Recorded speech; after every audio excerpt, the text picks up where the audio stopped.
হাদির উপরে কারা হামলা করেছে এই বিএনপির নেতার মুখ থেকে শুনেন। যাকে শনাক্ত করা হয়েছে সে ছাত্রলীগের নেতা আর সাদেক কারিমের সাথে একই টেবিলে চা খাচ্ছে।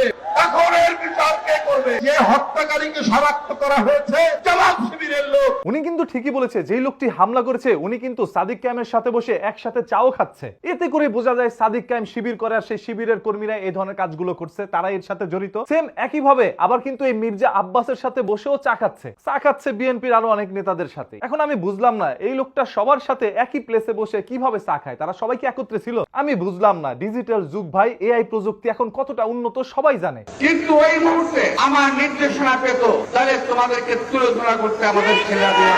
যেহেতু ফেসবুকের পোস্টকে কেন্দ্র করে তারা সবকিছু বুঝে যাচ্ছে, সেহেতু এই আর্টিফিশিয়াল ইন্টেলিজেন্স দ্বারা যে ছবিটি বানানো হয়েছে সেটা তারা বুঝতে পারে না। আফসোস। এই ভিডিওটি এখনই শেয়ার করে দেন যাতে করে প্রত্যেকটা মানুষ জানতে পারে যে জামাত শিবির এই কাজের সাথে যুক্ত না। সর্বোচ্চ শেয়ার করেন, সর্বোচ্চ।